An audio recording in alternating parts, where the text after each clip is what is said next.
Köprünün altı balık dolu arkadaşlar. Özellikle gölgelik yere kaçmışlar ha. Sular altında kalan şehirdeki eski mezarları buraya taşımışlar arkadaşlar.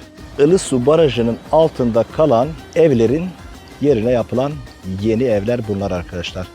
Diyarbakır'ın Silvan ilçesine bağlı olmasına rağmen Batman'a 20 kilometre uzaklıkta bulunan çok güzel tarihi bir köprü. Buradan bazen Diyarbakırlı gençler, Batmanlı gençler suya da atlıyorlarmış. Ben şahsen cesaret edemedim. Hani 4-5 metre olsa düşünürüm de. Abi siz böyle yakışıklısınız, biz böyle sönük kaldık be. Vallahi sönük kaldık. Batman'ın en kalabalık caddelerinden birisi olan Gülistan Caddesi'ndeyiz arkadaşlar. Bu arada ben şöyle söyleyeyim, Batman modern bir şehir, güzel bir şehir arkadaşlar. Batman neresi abi? Batman Ayakçılar Mahallesi. Ayakçılar. Abi buraya 2 tane vantilatör koysanız çok rahatlarsınız ha. Evet, kampanya burada. Abi bunun Kürtçe ismi ne? Bilmiyorum. Kürtçe ismi ne Hacı abi? Hele bir öt. Soruyor abi. Dur. Öt. Öt bakayım öt. Hayır bilmiyorum. Kürtçe ismi ne? Öt. Kuş dili abi. Ola bu nedir? Reyhandır. Reyhandır abi. Reyhandır. Aferin. Kaça? Abi polisti. Yok ulan ne polisi de. Abi polistir dedi, maskeyi taktı. Kolay gelsin. Eyvallah memur bey. Merhabalar, nasılsınız? İyi misiniz? Arkadaşlar ben bugün size Batman'ı göstermeye çalışacağım. Bugün Batman'dayım. Batman'ın tarihi ve turistik öneme sahip yerlerini hep beraber gezeceğiz. Sosyal mesafeyi koruyoruz. Aynı zamanda ağzımızda maske. Böyle dolaşıyoruz buralarda. Veysel de şu an geldi yanıma. Veysel'le birlikte Batman'ı gezeceğiz. Veysel de maskeli, ben de maskeli. Siz de maskeyi takmaya devam edin. Sosyal mesafeyi de aynı zamanda koruyun. Hatta biz Veysel'le böyle uzak kalıyoruz. Yani burada geldik, görüştük. Çok sağ olsun, kendisi geldi, beni karşıladı. Öpüşemedik bile, yani öpüşemiyorsun abi. Sosyal mesafe. Normal bu. Size Batman'ı göstermeye çalışacağım. Bir de bir misafirimiz daha geldi. Merhaba. O da geldi. Merhaba, hoş geldin. Nasılsın abi, hoş geldin. Hoş bulduk, sağ ol, teşekkürler. Ne haber, nasılsın? İyidir abi, nasılsın? Sen Eyvallah, nasılsın abi? sağ ol, Allah razı olsun. Nasılsın dün gece? İyi, çok şükür, Allah razı olsun. Sen nasılsın, iyisin, abi, keyfin nasıl, teşekkür durumun ederim. nasıl? Sağ ol abi. Şöyle ileri doğru gideceğiz ama bayağı yürümemiz lazım. Bizim o... Gidelim, neyse şu kafeye bir gidelim. Fazla ben de yürüme taraftarı değilsin herhalde ya. Ben çok seviyorum. Seviyorsun. Ben dün gece ta buraları hepsini gezdim. Vallahi. Neyse arkadaşlar, böyle gezeceğiz, dolaşacağız. Batman'ı size göstermeye çalışacağım. Batman'ın tarihi ve turistik yerlerini gezdireceğim. Haydi video başlasın.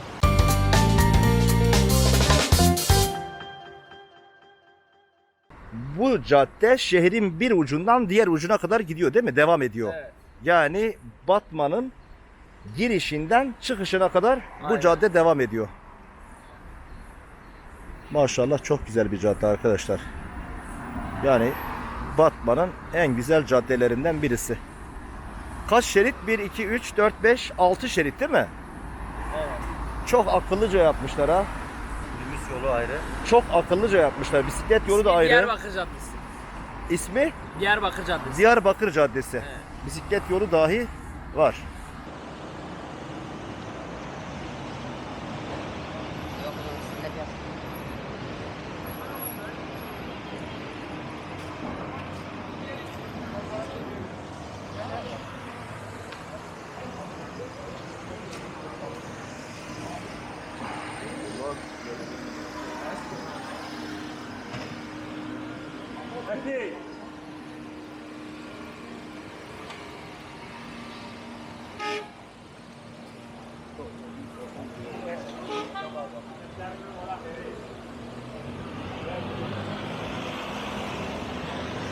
Batman modern ve güzel bir şehir arkadaşlar.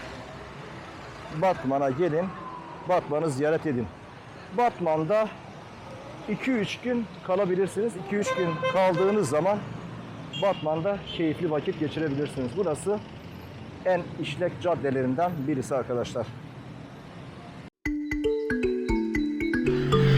Batman ilimize yaklaşık olarak 37 kilometre uzaklıkta olan Hasankeyf ilçesinin yeni halini ve eski halini size göstermeye çalışacağız. Hatta buradaki suyu da size göstereceğim. Burası ne barajıydı? Ilısu Barajı. Ilısu Barajı. Evet. Nehrin ismi ne? Burası Dicle Nehri. Dicle Nehri'nin suyundan oluşturulmuş olan Ilısu Barajı'nı da göstereceğim. Hatta orada bazı tarihi eserlerimiz de taşınmış. Onları da size göstereceğim. Umarım hoşunuza gidecektir. Bu arada videoya geçmeden önce, yani görüntülere geçmeden önce size bir şey göstereceğim arkadaşlar. Buradaki görmüş olduğunuz mezarlık arkadaşlar, yeni mezarlık. Sular altında kalan şehirdeki eski mezarları buraya taşımışlar arkadaşlar. Yani burada böyle bir mezarlık oluşturulmuş, düzenli. Her bir adanın bir çeşmesi var. Yani mezarlıkların bulunduğu her bir adanın bir çeşmesi var. Hatta biz şu kısımdayken, daha bu mezarları görmeden önce ilk giriş yaptığımız zaman ben kendi kendime bir anlam veremedim. Yani bu kadar çeşmenin çokluğuna bir anlam veremedim. Biz buraya 3 kişi olarak geldik. Evet. Yanımda Veysel ve Umut. Onlarla beraber böyle geziyoruz, dolaşıyoruz. Onlar beni gezdiriyorlar. Çok sağ olsunlar. Teşekkür ediyorum kendilerine. Onlara sordum. Dedim ki ya abi dedim, burada bu kadar böyle çeşmenin olması neyi ifade ediyor? Çünkü bir mezarlık tabelası falan da görmedik değil mi? Yani biz içeri girerken görmedik. Görmediğimiz için de ben burayı biraz hobi bahçesine benzettim. Yani biraz ilerisinde, hatta arkadaşlar güldüler. Galiba dedi burası, Veysel dedi galiba burası dedi ölülerin hobi bahçesi dedi. Fakat biz biraz ilerleyince böyle bir mezarlık olduğunu gördük. Eski mezarları, zaten mezarların tarihlerine, ölüm tarihlerine de baktığınız zaman doğum ve ölüm tarihlerini anlayabiliyorsunuz. Yani hepsi birbirine benzer bir şekilde yapılmış ama eski mezarları getirip buraya defnetmişler, buraya gömmüşler arkadaşlar. Ilısu Barajı'nın altında kalan evlerin yerine yapılan yeni evler bunlar arkadaşlar. Yanımdaki arkadaşlara sorduğum kadarıyla buradaki evleri su altında kalan herkese böyle bir yapılar yapmışlar, vermişler. Bayağı bence güzel olmuş, beğendim. Tabii bir de buradaki insanlara sormak gerekiyor ama birkaç sokak dolaştık. Herhangi kimseye rastlayamadık. Şöyle görüntüyü göstereyim arkadaşlar. Güzel, tek katlı evler yapmışlar, vermişler. Bahçeleri çok büyük değil ama en azından idare eder. Modern, güzel yapmışlar arkadaşlar. Bu görmüş olduğunuz türbe arkadaşlar Zeynel Bey Türbesi. Batman'ın Hasankeyf ilçesinde bulunuyor. Yeni ilçeye taşınmış. Yani yeni Hasankeyf'e taşınmış. Daha önce burası sol tarafta bulunan eski Hasankeyf'teydi. Tabi orası Dicle Nehri'nin suları altında kalınca buraya son modern teknoloji cihazlarıyla, aletlerle kullanılarak taşındı arkadaşlar. Bu türbenin hikayesi şöyledir arkadaşlar. Akkoyunlu hükümdarı Uzun Hasan 1473'te Otlukbeli Savaşı'nda oğlunun şehit düştüğünü haberini alınca bu türbeyi onun için yaptırmış arkadaşlar. Uzun Hasan'ın oğlu Zeynel Bey için yaptırdığı türbe bu türbe dostlar. Dostlar, türbenin içini göstermeye çalışıyorum. Türbenin içinde herhangi bir mezar falan yok. Ama dipte olabilir, altta olabilir. Fakat türbenin içi bu şekilde dostlar. Şurada bir tane de böyle sembolik bir köprü yapmışlar. Yani eski Hasankeyf Köprüsü'nü sembolize eden bir de köprü yapmışlar. Buradaki tekneler yavaş yavaş buraya taşınıyor. Muhtemelen 1-2 sene içerisinde herhalde burada baraj suyunun üzerinde tekne turları falan da olacak diye düşünüyorum. Burada ileride bir de hamam var. O hamam da aynı teknikle buraya taşınmış arkadaşlar. Hasankeyf'in tarihi köprüsünün de bir kısmı oraya taşınmış. Orada da restorasyon çalışmaları ve bir medrese. Medrese gibi duruyor ama herhalde cami de olabilir. Onun da çalışması vinçler yardımıyla devam ediyor. Burada böyle bir tarihi şehir, tarihi bir kent kurulmuş. Öyle sanıyorum ki ileride büyük bir turizm potansiyeli olabilir. Bir otel çalışmaları falan burada yapılırsa beklenti yüksek olabilir diye düşünüyorum. Arkadaşlar şimdi de Malabadi Köprüsü'ndeyiz. Burası Diyarbakır'ın Silvan ilçesinde bulunuyor. Burası Diyarbakır'ın Silvan ilçesine bağlı olmasına rağmen Batman'a 20 kilometre uzaklıkta bulunan çok güzel tarihi bir köprü. Malabadi Köprüsü Orta Çağ'daki Türkçe kaynaklarda adı Akarman veya Karaman Köprüsü diye biliniyor. Malabadi'nin üzerindeyim. Şuradan aşağı doğru iniş yolları falan mı var? Çı bu. Aşağıya baksana abi ya. Ne? Yüksek he? Yok bir sıkıntı yok. Abi ben şu an çok yüksekteyim. Abi diyor ki oradan düşersin diyor. Ben şurayı böyle bir göstereyim. Uçurum gibi bir yerin üzerindeyim arkadaşlar. Yalnız balıkları görüyor musunuz? Efsane ya. Vallahi billahi orası çok efsane ya. Köprünün altı balık dolu arkadaşlar. Özellikle gölgelik yere kaçmışlar ha. Balıkları görüyor musunuz? Özellikle gölgelik yerde. Şimdi arkadaşlar demin size ilginç bir şey gösterdim değil mi? Bakın bu taraftan baktığınız zaman Batman il sınırını görüyorsunuz. Hemen 10 metre ötesinde de Diyarbakır il sınırı tabelası vardı. Yani bu taraf, köprünün bu tarafı Diyarbakır il sınırı. Ama köprünün bu tarafı ise arkadaşlar Batman il sınırı. Köprü Batman il sınırında olması için bir gün tabelayı buradan alıp diğer tarafa koysak burası Batman il sınırında kalacak arkadaşlar. Burası böyle bir yer. Köprünün üstünden de şuradan baktığımız zaman böyle manzaraları görüyorsunuz. Ben hatta buradan size 360 derece burayı göstermeye çalışayım.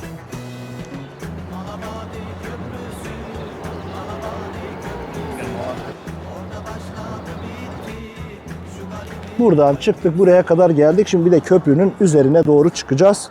Hatta biraz sonra şuradaki suda da yüzmeye çalışacağız. Umut'cum buraya ne diyorlar? Aşıklar yeri mi diyorlar? Aşıklar Köprüsü mü? Aynen öyle. Aşağı doğru iniyoruz. Buraya Aşıklar Yeri diyorlarmış galiba. Ha, pis kokuyor burası ya. Şurası şöyle arkadaşlar, köprünün bir de böyle bir bölümü var. Artık köprüden bence burası abi sorumlu olan askerler falan bence vardı burada. Çünkü burada bir tuvalet bölümü var bak. Burası Şuradan aşağıya gidiyor. tuvalet bu. Ha, tabii. Tuvalet yeri aşağıya Burası, burada böyle bir tuvalet varmış arkadaşlar. Yani burası böyle bir bölüm. Bu Artuklular zamanında yapılmış değil mi? Yani 1140 yılında inşa edilmiş. Tam olarak Artuklu Beyliği tarafından edilmiş. Evet. Evet. 1140 yılında Artuklu beylikleri tarafından yapılmış bir köprünün burası sanırım askerlerin konakladığı veya askerlerin istirahat ettiği, dinlendiği yer olması gerekiyor diye düşünüyorum. Tarihiyle ilgili herhangi bir yazı görmedik orada. Çıkalım. Bir de buradan görüntü alalım. Eğlenen, suda yüzen insanlar görebiliyorsunuz. 150 metre uzunluk. Hey? 150 metre. Ya şunun uzunluğudur o ya. He, köprü. Yüksekliği. Yüksekliği 19 metreydi mübarek ya. Buradan bazen Diyarbakırlı gençler, Batmanlı gençler suya da atlıyorlarmış. Ben şahsen cesaret edemedim. Hani 4-5 metre olsa düşünürüm de. Burası da Silvan'ın genel bir görünümü. Burası da bir başka kapısı köprünün. Şimdi de Batman'da bir restorana geldik. Yakışıklı Veysel. Abi siz böyle yakışıklısınız, biz böyle sönük kaldık be. Vallahi sönük kaldık. Geldik buraya arkadaşlar. Yemek sipariş ettik. Ben ahçı tabağı söyledim çünkü yani yerel mutfağın yemeklerinin tadına bakmak istedim. Abi seninki neydi? Sen döner demiştin. Ahçı tabağı mı sende? Hani sen döner söyleyecektin?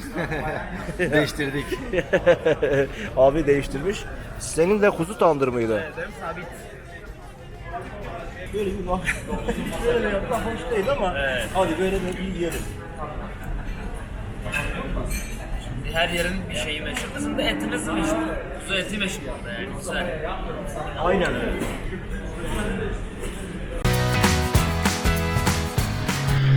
Batman'ın en kalabalık caddelerinden birisi olan Gülistan Caddesi'ndeyiz arkadaşlar.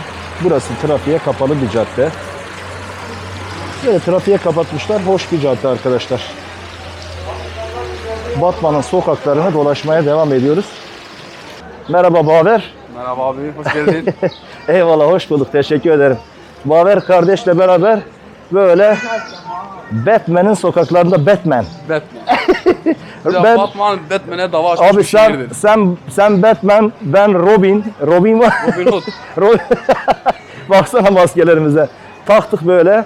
Batman'ın sokaklarında arkadaşlar yürüyoruz. İleriye doğru. Batman'e dava açmış bir şehirdir. Bak arkadaş diyor ki Batman filmine dava atmış bir şehirdir Ve diyor. kazanmış. Vallahi ciddi misin? Tabii ki. Kim açmış abi bunu? Hüseyin Davayı? Kalkan. Batman Aa, Belediye Başkanı. helal Türkiye olsun. Belediye Başkanı. Hüseyin Kalkan abim, seni burada tebrik ediyorum. Selamlarımı sunuyorum sana. Maskeyi indirmeden bak. dolaşıyoruz Batman'da. Umarım Batman'da herkes iyi şeyler görür arkadaşlar. Bu arada ben şöyle söyleyeyim. Batman modern bir şehir, güzel bir şehir arkadaşlar.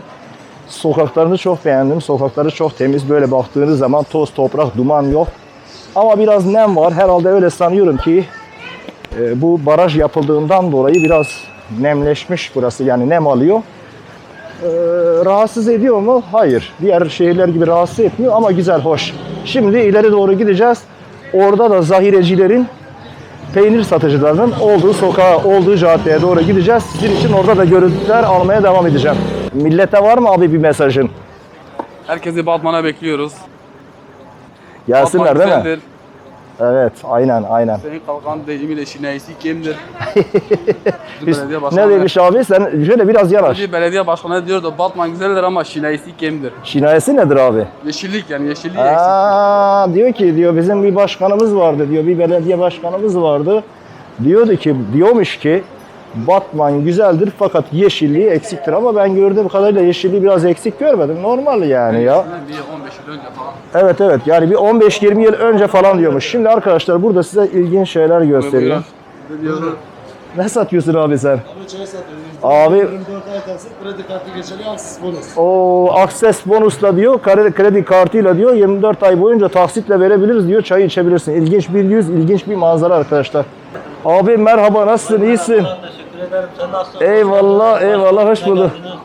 Sefalar getirdin. Kaç ay taksitle veriyorsunuz abi? Kaç ay taksitle satıyorsunuz ürünleri? Taksitle bu nedir ya? Beyaz eşyadır nedir? Niye abi Buzlar çaycı çay satıyor. Taksit onu yemiş de taksitle olsa da dünyanın sonu gelmiş. Abi 100 liraya gelmiş kilosu da pahalıdır da. Abi 100 liraya yemezsin. Herkes 1 kilo almıyor, yarım kilo alıyor. Aynen. Hadi hayırlı işler olsun. Güle güle, Kolay gelsin. selamet Sağ ol. Eyvallah. Böyle değişik subak. Bu subak. Böyle değişik otlar, değişik şeyler satılıyor arkadaşlar. Böyle bir bölüme geldik. Burası Saadet Camisi arkadaşlar. Böyle küçük çayhaneler var. Beyefendiler oturuyorlar, çaylarını içiyorlar. Buralarda herkes maskesini takıyor tabii ki. Burası arkadaşlar geleneksel ürünlerin satıldığı bir pazar. Zaten Güneydoğu Anadolu bölgesinin sabunları, bıttım sabunlarını görüyorsunuz. Kaçak çaylar. Tabii kaçak değil, artık kaçak olan bir şey kalmadı çünkü her şey ithal edilerek geliyor. Böyle kayısı çeşitleri falan da satılıyor. Bunlar da zaten Güneydoğu Anadolu bölgesinin sucuk, pestil dedikleri ürünleri. Karşıda gördüğünüz ürünler kurutulmuş balık, tuzlu balık yani. Böyle tuzda salamura edilmiş bu balıklar. Kışın kolay gelsin. Kışın bu balıkları bulgur pilavıyla birlikte tüketebiliyorsunuz. Doğru mu? Demek ki bu işi biliyoruz abi. Bunlar da sazan mı abi? Bunlar da sazan balıkları böyle. Gezimize devam ediyoruz. Abi tütün satıyorsun. Yasak değil mi? Yok. Cezası var. 999 lira kes abiye. Hayırlı işler olsun. Şaka yapıyoruz tabii. Abi biz aksiyon arıyoruz. Vallahi tütüncüye diyorum yasak değil mi? 999 lira ceza kes. Adam şimdi bir tane vuracak kamera. Ulan sana da kamerana da. Değil mi? Burada da telefon satıcıları var. Abi, İkinci el telefon pazarı. Burası telefon pazarı arkadaşlar. İkinci el telefonlar satılıyor. Tabii bunun dışında böyle tesbih ve takı şeyleri de görebiliyorsunuz. Kolay gelsin. Geldir, sağ ol. Her türlü var. Telefon var. Vallahi. Tesbih var. He. Vallahi süper. Vallahi süper. Batman Ayakçılar sitesi Doğanlıca Mahallesi. Batman neresi abi? Batman Ayakçılar Mahallesi. Ayakçılar. Abi buraya 2 tane vantilatör koysanız çok rahatlarsınız ha. Ya çok sıcaktır. Vallahi sıcaktır ya. Başkanımız Sedat'tır. Başkanım selamünaleyküm. Burası Batman'ın Doğu Bankı niteliğindeki bir pasaj arkadaşlar. Evet, burada maşallah her çeşit ürün var ha. Vallahi. Baksana abi powerbanklere. Değil mi? Her şey var ha. Neyse. Bizim konumuz bu değil arkadaşlar ama benim demek istediğim yani Batman'a geldiğiniz zaman Batman'da böyle bir çarşı da var. Bu çarşıda her türlü elektronik eşyayı bulabilirsiniz. Sarımsağa Kürtçe'de sir deniyor. Sirin kilosu 10 TL arkadaşlar. Sir. bamya 3 kilosu 10 TL bamya. Evet kampanya burada. Abi bunun Kürtçe ismi ne? Bilmiyorum. Kürtçe ismi ne Hacı abi? Hele bir öt. Soruyor abi. Dur. Öt. Öt bakayım öt. Dayı da bilmiyor. Kürtçe ismi ne? Öt. Kuş dili abi. Kuş dili abi, kuş dilinde ötüyor. Sağ ol, teşekkür ederim, eyvallah. Gözüm Mustafa. Eyvallah, sağ ol, teşekkür ederim. Kavun da burada, kavunun kokusu ta. Kayınlar orijinal kavunlar. Bu kavunun kokusu 10 metre ileriden geldi abi. Bu ne kavunu? Midyat mı? Ha. Evet, gel gidelim. Böyle güzel bir yer arkadaşlar. Batman'ı sevdim. Buradan gidelim abi. Ama herkes, yani böyle baktığınız zaman insanların çoğu maskesini takıyor dostlar. İnsanların çoğu takıyor. Tabi burada esnaflar var. Böyle kendi dükkanı var. Dükkandan çıkmış adam maske takmamış. Normal yani. Vay. 2 milyon. Vallahi bedavaymış halo ya. 7 lira mı toplam? 7 ya. Vallahi bedava. Aynen. Adı Hacı Zülfakar. Halk bakın oradan geldik de dedim tanıdım. Vallahi tanıdın mı? Ama maske var ağzımızda. Nasıl tanıdın ya? Her türlü tanıyoruz. Afiyet şeker olsun abi. 5 lira tam ekmek, 2 lira da ayranı arkadaşlar 7 lira. Size afiyet olsun arkadaşlar. Allah hayırlı işler versin. Bugün de Batman'ı tanıyoruz. Teşekkür ederim. Hadi kolay gelsin. Eyvallah. Halo. Hatırete. Eyvallah. Sertçe Eyvallah, bakasın eyvallah. benim ciblamım. Vay maşallah. Biraz bir heykel. Atatürk heykeli. Burası heykel meydanı. Atatürk heykelinin meydanı dostlar. Yeni meydan diyen de var. Bura böyle.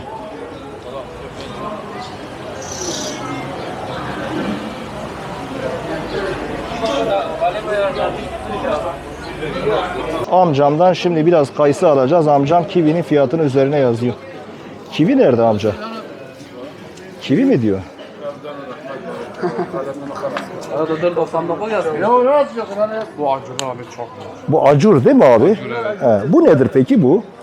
Bu acurdur o. Bu dolmalık mı? Yok abi bunlar durmalı değil. Hele keselim yoksa. Yok bu turşuluk. Bu turşuluk. abi. Yemişim. Kara diyorlar ya. Kara.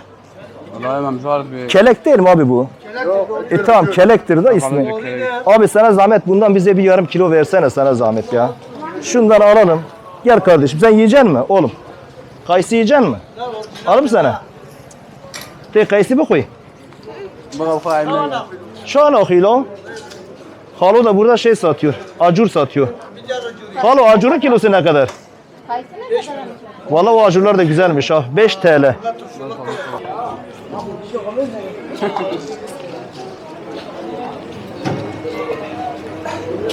Üç kilo şeftali 10 TL. Şu an Batman'da bir pazarın içindeyiz. Burası bir semt pazarı. Perşembe pazarı. Ha? Perşembe pazarı. Her gün böyle bir mahalle kuruluyor abi. Perşembe pazarı bu. Her gün belirli bir mahalleye kuruluyor.